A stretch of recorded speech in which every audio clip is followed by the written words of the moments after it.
Welcome to a new episode in the Congregational Library and Archives History Talk series. I'm Dr. Frank Bremer. I am a member of the board of the Congregational Library.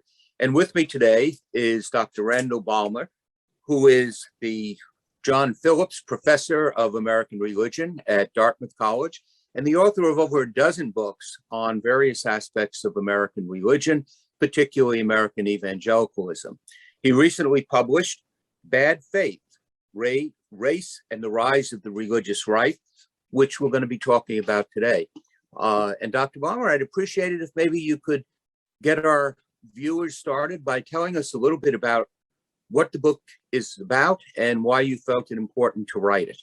The book, it's a very good question and probably a fairly long answer, so I'll try to keep it rather brief.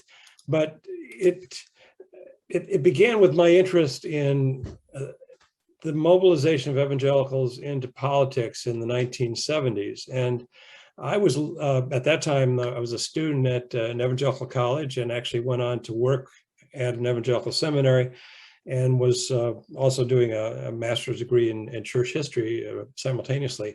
And so my point in saying that was that I was very much embedded in what I call the evangelical subculture in North America. And so I was aware of kind of the aborning interest on the part of evangelicals in politics. But I don't remember that abortion was part of that conversation in the 1970s. And so when I began to hear leaders of the religious right talk about how abortion was the issue that got them involved in politics in the 1970s, I was certainly a bit skeptical about that. As it happens, I was, when I went off to graduate school in 1980, I was very interested and studied, did my dissertation in colonial history, as you know, and your work certainly was very important to my understanding of that world. But in my first job at Columbia in the late 1980s is when all the televangelist scandals were breaking. And that is what got me interested. Simply because I come out of that world, but also because I was really the only expert in New York City at the time on that topic, and even I wasn't much of an expert. But that kind of signaled my shift toward study of evangelicalism. I wrote a couple of books on the topic, and I over the last few years, then I've become very interested, actually several decades, in the issue of what I call the abortion myth. That is the fiction that abortion was the catalyst for bringing evangelicals into politics in the 1970s. And so this book, it's a short book, but it represents my research on that topic and my conclusion that abortion, in fact, had nothing to do with the mobilization of the religious right in the 1970s. Right. So what do you see as the key issue then? Well, I guess the title to some extent telegraphs it, and that is the importance of race. Yeah. It is. And the way I got onto this issue is that in November of 1990, I was invited to a gathering of religious right leaders in Washington, D.C., a small group, probably maybe 30 people in a hotel conference room. And there I was in the room with people like Paul Weyrich, who's really the architect of the religious right, Richard Viguerie, the conservative direct mail guru, Ed Dobson, who was one of Jerry Falwell's acolytes at Moral Majority, Ralph Reed, head of the Christian Coalition, Donald Wildman, the founder of the American Family Association. And you know, it was just a who's who of religious right luminaries. And actually the occasion I discovered after I got there was a 10-year anniversary observance of the election of Ronald Reagan 10 years earlier. And I hadn't celebrated the election 10 years earlier. I was in no mood to celebrate a 10-year anniversary. But here I was in this room with these religious right moguls. And in the first session, Paul Weyrich, who's really the architect behind the whole movement, made an impassioned statement. He said, let's remember, abortion had nothing to do with this movement getting started. What got us started as a political movement was a defense of racial segregation at so-called segregation academies, and also, of course, Bob Jones University in Greenville, South Carolina. And during the break, right after that session, I went up to him and I said, I want to make sure I heard you correctly. And he said, absolutely not. He said, I've been trying since the Goldwater campaign in 1964 to get these people interested in politics, because I recognized, he recognized that there would be a major political force if they ever got mobilized. And he said, I tried the abortion issue. I tried the school prayer issue.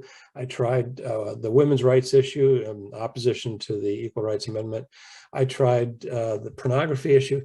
Nothing got their interest until the issue of racial segregation came along in the 1970s. So that's what kind of put me on that trajectory, trying to understand exactly what happened. And the book represents the summation of my findings, but I can say without any equivocation, and I'm sure with no threat of contradiction, that abortion was not the catalyst for the religious right. It was instead the defense of racial segregation at these segregation academies. Yeah, one of the things in the book that struck me was the distinction you make between the traditional, I think you call progressive evangelicalism, which of course I see signs of in the 17th century, and then of course continues through the Great Awakening and so forth, and then modern evangelicalism with its focus on the born again experience. And can you say a little bit about how that comes about? Sure. I think the real flowering of that social conscience occurs with the Second Great Awakening, which takes place, as you know, in the decades straddling the turn of the 19th century.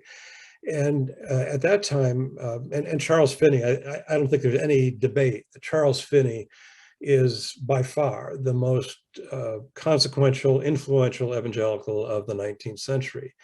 And he is merely the leader among many evangelicals who are seeking to transform society by remaking it in the according to the norms of godliness. And so there is, again, as you know very well, there's this an extraordinary outpouring of social reform activity coming out of the Second Great Awakening. Prison reform is one of the issues that these evangelicals are interested in. Women's rights, women's equality, even voting rights, which was considered a rather radical cause in the 19th century. Various peace crusades. Temperance, we view temperance today as kind of an overweening, paternalistic movement. But again, as you know, alcohol abuse was rampant in the early decades of the 19th century. And with it, of course, those attendant complications of spousal abuse and child abuse and so forth. So evangelicals took that up as a cause as well. Lyman Beecher's campaign against dueling would be another example.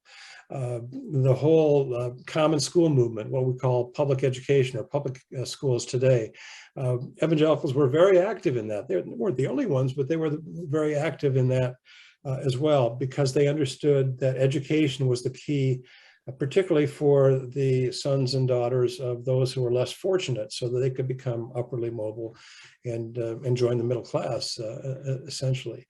And on the issue of slavery, obviously we have a north-south divide on that issue, but Northern evangelicals were certainly pushing for the abolition of slavery. I'm not going to deny that Southern evangelicals, some theologians, James Henley Thornwell, I guess that's his name, if I remember correctly, and several others were arguing theological defenses of slavery. And I won't deny that.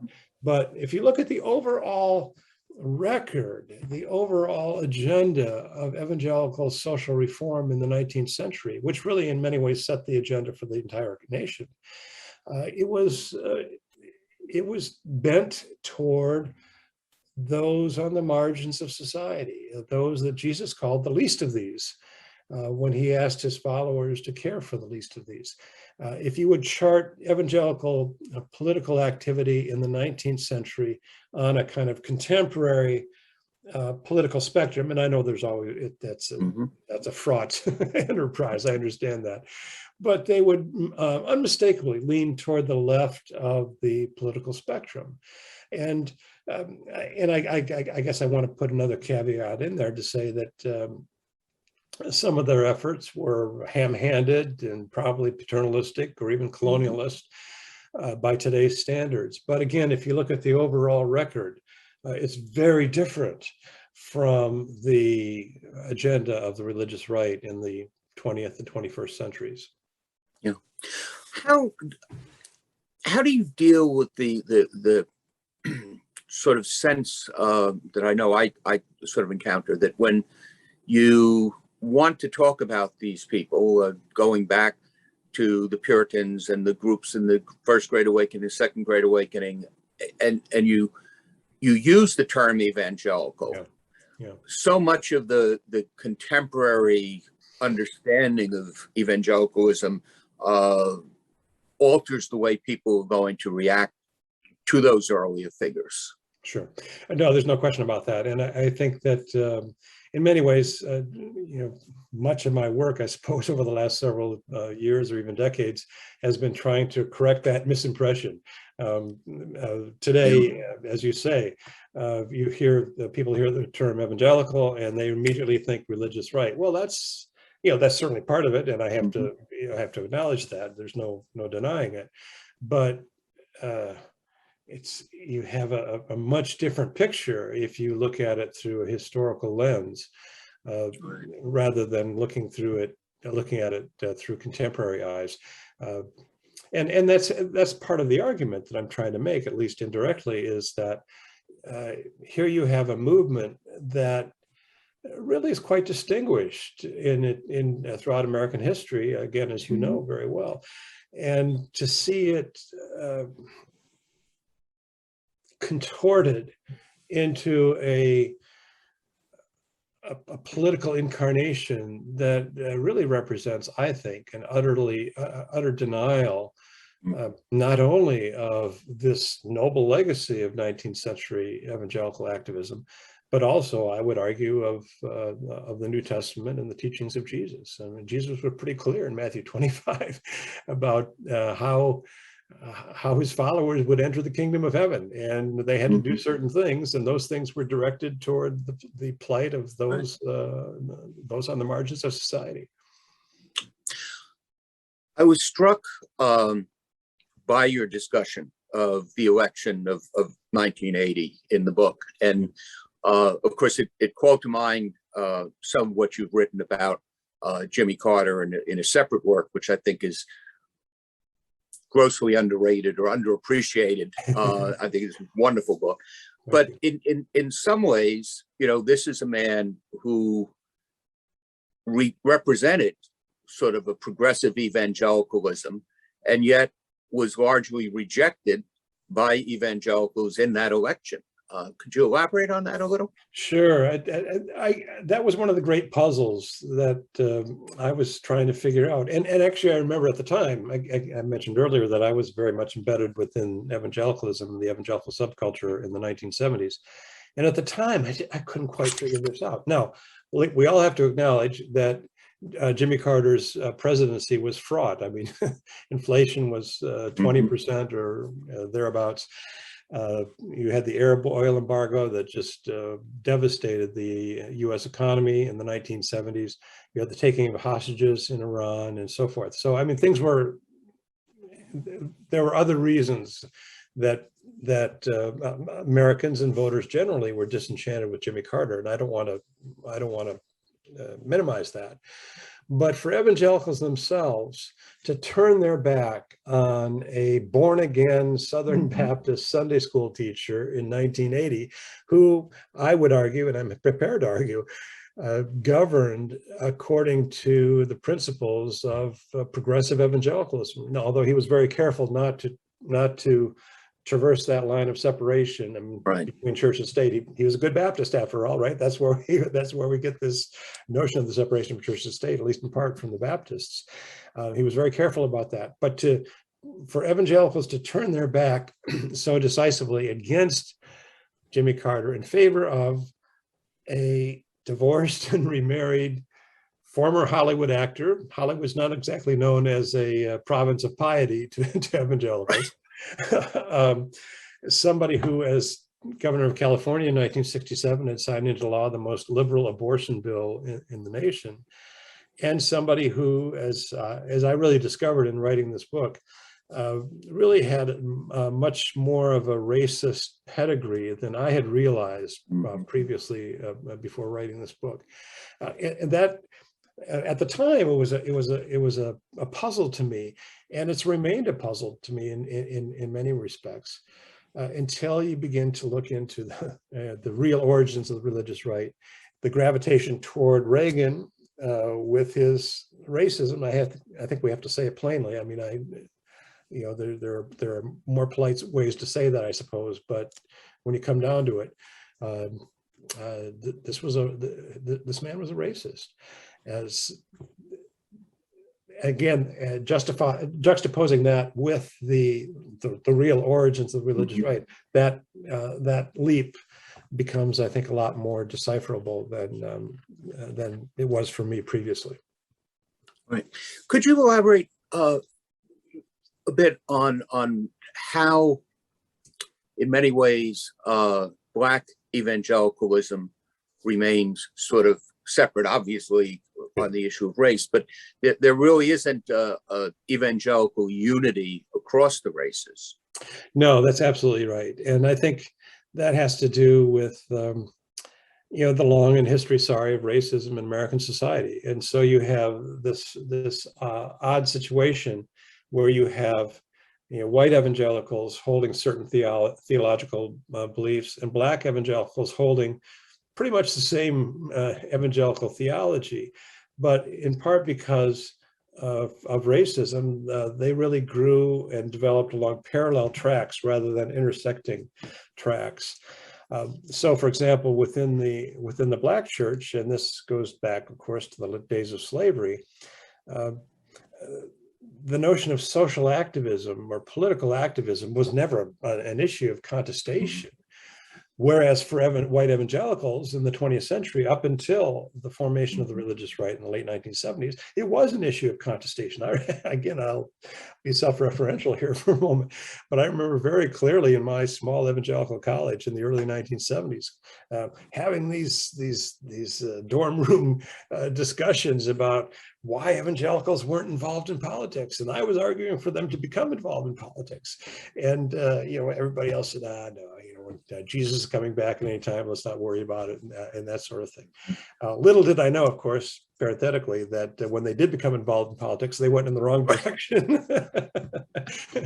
But coming back to the point about white and Black, the notion that a Black preacher, for example, would stand aloof from the political scene or the political process was just, for the Black church, it'd be ludicrous. I mean, the slave preacher was the person who not only looked after the spiritual and religious well-being of his household and his congregation, he had to look out for their physical needs as well. I mean, that was part of the process, and that tradition of activism continues, of course, to the present. So that would be one of the major differences, but also, again, what happened, I think, in the 40,000-foot view is that, again, I see the election of 1980 as being the real turning point. And at that point, white evangelicals went rather dramatically toward the right, and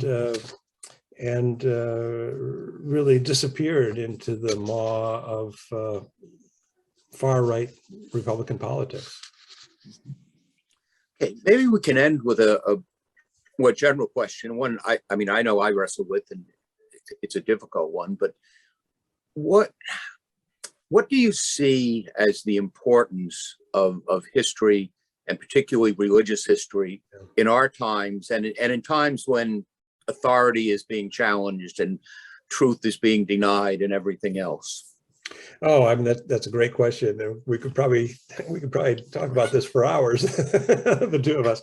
But I think in this particular instance, if I may kind of ground that my answer in the book,